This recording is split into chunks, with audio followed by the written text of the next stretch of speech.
Hello दोस्तों, स्वागत है आपका मेरे YouTube चैनल परीक्षा प्लान में। तो आज की ईवीएस की क्लास को शुरू करते हैं और आते हैं अपने टॉपिक पर। आज के चैप्टर में अनीता की मधुमक्खियों के बारे में जानेंगे। तो चलिए वीडियो को शुरू करते हैं। पार्ट 5 है अनीता की मधुमक्खियाँ। तो चलिए देखते हैं। मेरा नाम अनीता कुशवाहा है। मैं मुजफ्फरपुर ज़िले के बोचाहा गांव में रहती जो बिहार में है। मेरे घर में मेरी माँ, पिताजी और दो छोटे भाई हैं। मैं कॉलेज में पढ़ती हूँ और स्कूल के बच्चों को पढ़ाती हूँ। मैं मधुमक्खी पालने का भी काम करती हूँ। इतना सब कर पाना मेरे लिए आसान नहीं था।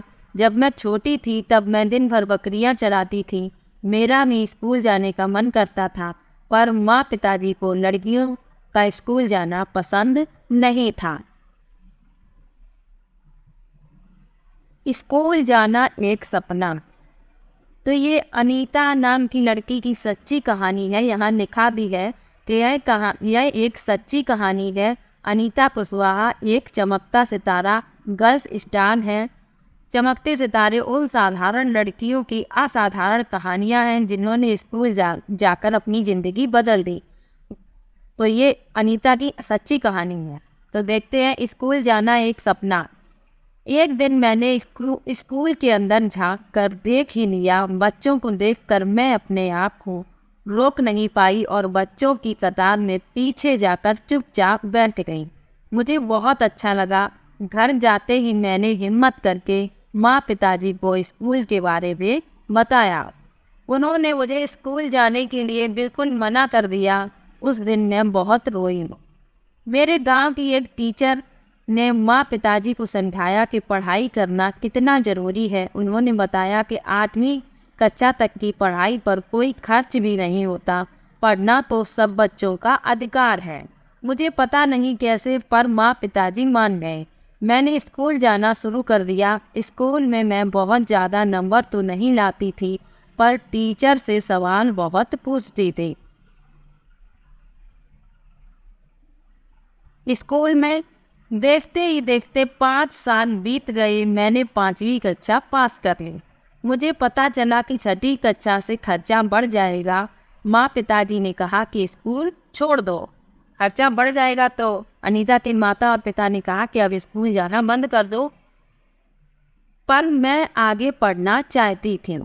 मैंने हल ढूंढ ही लिया। मैं अपने छोटे से बच्चों को अपने से छोटे बच्चों को पढ़ाने लगी। उससे मुझे जो पैसे मिलते थे उनसे मैं अपने आगे की पढ़ाई कर पाई।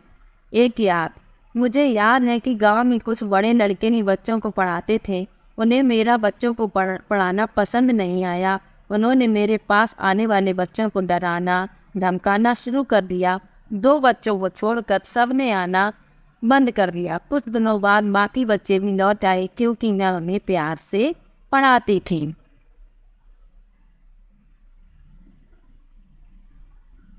आगे लिखा है, हर बच्चे का हक है कि 8वीं कक्षा तक की पढ़ाई मुफ्त कर सके। क्या सभी बच्चों को यह अधिकार मिलता है? चर्चा करो। क्या है आरटीई अधिनियम 2009? तो आरटीई अधिनियम जो है वह 6 से 14 साल के बच्चों को मुफ्त एवं अनिवार्य शिक्षा का अधिकार देता है। ये याद रखना है। शिक्षा का अधिकार अधिनियम 2009। धीरे धीरे मैंने गांव वालों को समझाना शुरू किया कि सभी लड़कियों को स्कूल भेजें। घर में माँ पिताजी ने भी मेरी मदद करनी शुरू कर दी। घर का सारा काम मेरी माँ ही कर लेती थी। मुझे पढ़ने के लिए काफ़ी समय मिल जाता था। स्कूल से मधुमक्खी पालन। हमारे इलाके में बहुत सारे लीची के पेड़ हैं। लीची के फूल मधुमक्खियों को लुभाते हैं। प्रश्न बनता है, याद रखिए, लीची के फूल मधुमक्खियों को लुभाते हैं। इसलिए यहाँ लोग मधुमक्खियों को पालकर शहद बनाने का काम करते हैं। मैंने सोचा कि क्यों ना मैं भी यह काम कर लूँ। तब मैंने गांव में मधुमक्खी पालने के लिए एक सरकारी कोर्स में भाग लिया। कोर्स में भाग लेने वालों में मैं अकेली लड़की थी। ट्रेनिंग में मुझे पता चला कि अक्टूबर से दिसंबर तक का समय मधुमक्खियों के अंडे देने का समय होता है। याद रखिए, प्रश्न में कथन दिए जाएंगे और यही सब कथन लिखे होंगे, तो उसमें गलत कथन जो होगा वो आप लोगों को ढूंढना होगा। तो याद रखिए, मधुमक्खी अंडे देने का समय अक्टूबर से दिसंबर तक। मधुमक्खी पालन शुरू करने के लिए सबसे अच्छा समय यही होता है।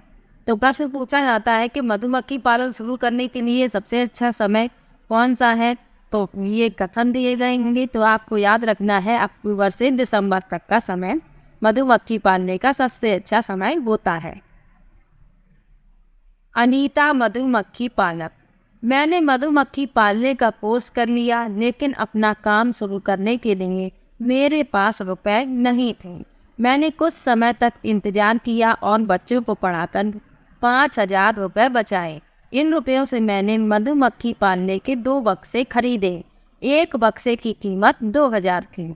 बाकी बचे रुपयों से मैंने मीठा घोल बनाने के लिए चीनी और छत्ते को साफ करने के लिए दवाइयाँ खरीदें। ये देखिए मधुमक्खियाँ, ये मधुमक्खी पालने के बक्से हैं। आगे लिखा है, सितंबर का महीना था। दिसंबर तक मेरे पास इतनी मधुमक्खियाँ हो गई कि 2 बक्से कम पड़ने लगे। मैंने 2 बक्से और खरीदे। मुझे मधुमक्खियों के बारे में ज़्यादा अनुभव नहीं था। कई बार मधुमक्खियों ने मुझे काटा भी।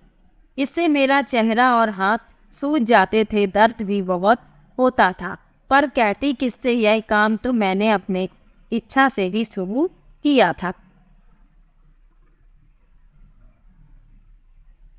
लीची के फूल फरवरी में खिलते हैं। मैंने अपने चारों बक्सों को लीची के बगीचे में रखा। मुझे हर बक्से से 12 किलो शहद मिला, जो मैंने बाजार में बेचा। मुझे अपनी पहली कमाई मिली। अब मेरे पास 20 बक्से हैं। मैं रोज साइकिल से कॉलेज जाती हूँ। मेरे गांव से 5 किलोमीटर दूर शहर में है। मेरा कॉलेज गांव से 5 किलोमीटर दूर शहर में है। जब मैं कॉलेज जाती हूँ तो माँ मधुमक्खियों के लिए चीनी का घोल तैयार करती हैं। पिताजी मधुमक्खियों की देखभाल करते हैं और बक्सों से शहद निकालते हैं।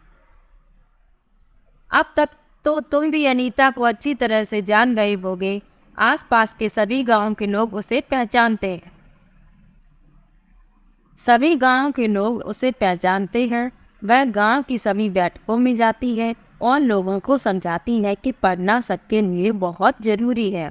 कुछ लोग तो उस पर हंसते भी हैं, लेकिन अनीता को अपना काम करना है और वह करती।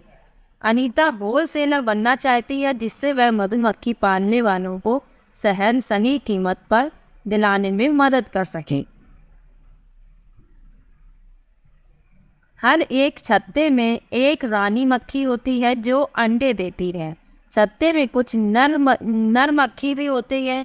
छत्ते में बहुत सारी काम करने वाली मक्खियाँ भी होती हैं। ये दिन भर काम करती हैं। शहद के लिए फूलों का रस ढूंढती हैं। जब किसी मक्खी को रस मिल जाता है तो वह एक तरह का नाच करती है, उससे दूसरी मक्खियों को पता चल जाता है कि रस कहाँ है। फिर रस से शहद बनाती हैं। छत्ता बनाने का काम भी इन्हीं का होता है और बच्चों को पालना भी।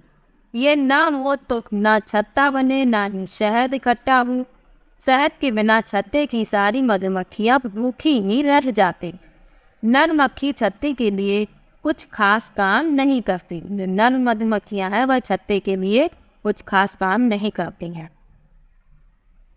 तो मधुमक्खियों के बारे में कितनी बातें याद रखनी है कि हर छत्ते में एक रानी मक्खी होती है जो अंडे देती है, और कुछ नर मक्खियाँ भी होती है, और छत्ते में बहुत सारी काम करने वाली मक्खियाँ होती हैं। ये दिन भर काम करती हैं बेचारी। इनका काम क्या होता है?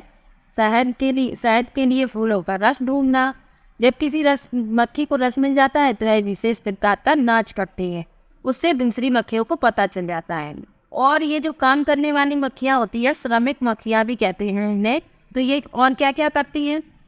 रस से शहद बनाती है, छत्ता बनाने का काम इनका होता है, और बच्चे पालने का भी काम यही करती हैं। अगर ये ना हो तो ना छत्ता बने, ना ही शहद इकट्ठा हो, और शहद के बिना छत्ते की सारी मधुमक्खियाँ भूखी रह जाएं। और नर मक्खी जो होती है वो कुछ भी काम नहीं करती। आगे देखते हैं। मधुमक्खियों की तरह चींटियां भी मिलजुल कर रहती हैं। सभी चींटियों का काम बटा होता है। रानी चींटियां अंडे देती हैं, सिपाही चींटी इनका ध्यान रखती हैं और काम करने वाली चींटियां भोजन ढूंढकर मिल तक लाती हैं। दीमक और ततैये भी इसी तरह समूह में रहते हैं। तो जैसे मधुमक्खियां समूह में रहती हैं, वैसे चींटियां भी समूह में रहती हैं। आप लोगों ने देखा होगा कि चींटियां जो है वो एक रास्ते पर चलती है और इकट्ठी एक साथ समूह में रहती हैं। और रानी चींटियां अंडे देती हैं, सिपाही चींटियां इनका ध्यान रखती हैं और श्रमिक चींटियां यानी काम करने वाली चींटियां जो है भोजन ढूंढ तक लाते हैं, भोजन ढूंढकर बिल तक लाती हैं।